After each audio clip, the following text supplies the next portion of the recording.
So what about those parents then that are like, oh, it's 5 a.m, just bring the toddlers into bed and hope everyone goes to sleep? Yeah, that's really common because it feels like a quick fix. Again, you know, if it's 5 o'clock, everyone's still half asleep.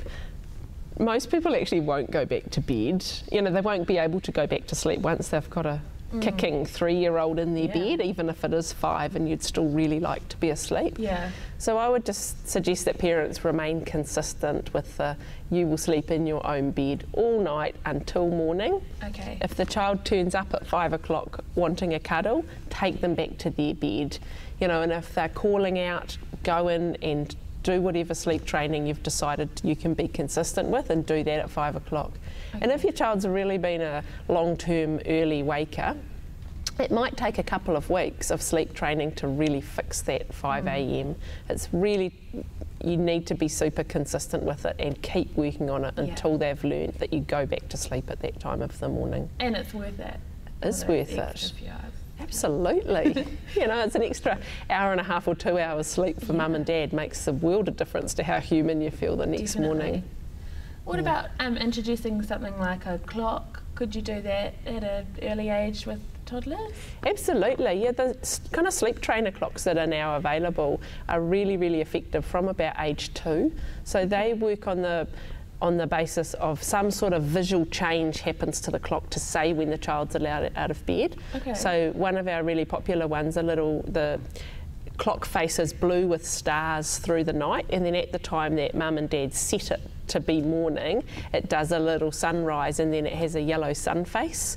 So the child can, from really young age, can look at it and say it's blue, it's still night time, or the sun is up, I'm allowed out of bed. Great. And that can really help parents with their consistency because it's an objective thing that tells the child it's morning. It's not mum and dad going on and on and on about go back to bed. The child can look at it and go, no, I'm still meant to be in bed.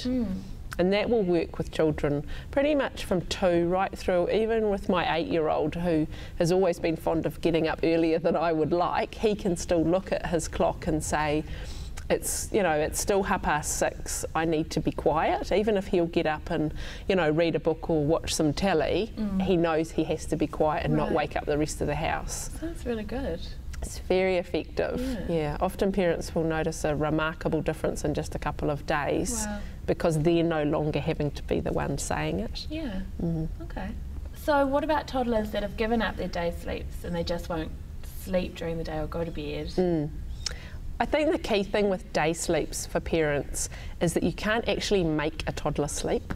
You know, with a baby, you can swaddle them or you can rock them or you can walk them in the buggy and they will fall asleep. But a toddler, you cannot make them go to sleep. And you can really stress about it and really get yourself into a state every day about trying to make them have a sleep, and it's just not going to happen. Toddlers will often drop their day sleeps from 2 years upwards. You know, some kids will still be having a day sleep when they're 3 or 4, but around 2, 2.5 is a really common age to start to get some resistance.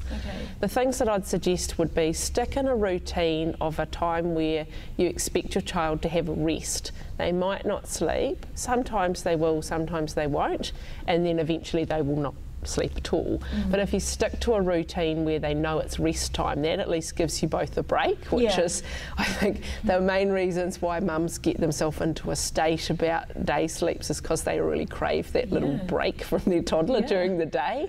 You know, they might have a rest themselves, or they might work from home and need some time, or they might just need some time out.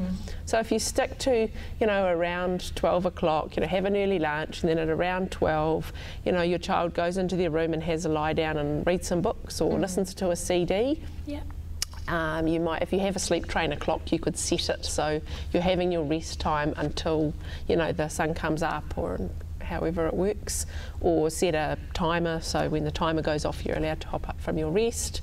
And if they're really tired, they might nod off and you'll go yee-haw. Or they might just, you know, do something quiet. If your child's really, you know, strong-willed and they won't stay in their bed, you could use a different sort of rest, like maybe you both lie down on your bed and have some stories together.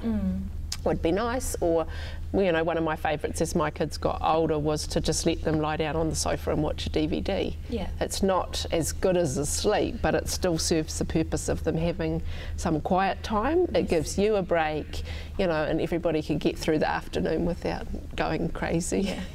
It's definitely a good idea. Yeah, and the timing does make a difference too. Often as children get older, their sleep time might have naturally got later and later, and that often makes it harder for them to have a sleep, and it will also start to impact on the time that they will be able to fall asleep at bedtime. Yeah. So the first thing actually with a day sleep resistance would be to look at the timing and go back to trying at about 11:45 or 12, rather than, you know, it might have sort of slipped out to 1:30, 2 o'clock, by which stage the child, their kind of natural dip in their energy will have kind of been and gone, and they'll be all revved up ready for action for the afternoon. Okay.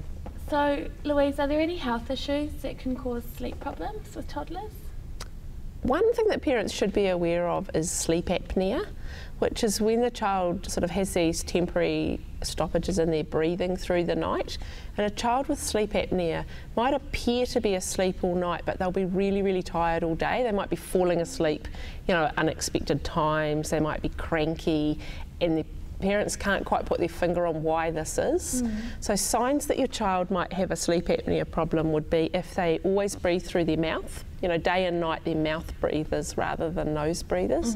During the night they might be quite restless sleepers, so sort of hot and sweaty and tossing and turning and, you know, kicking their bedding off. And snoring is the main, snoring and snorting and grunting and all those kinds of, you know, strange noises. Your child might have always been that way, but it's not normal for children to snore unless there's a, you know, a medical reason for it.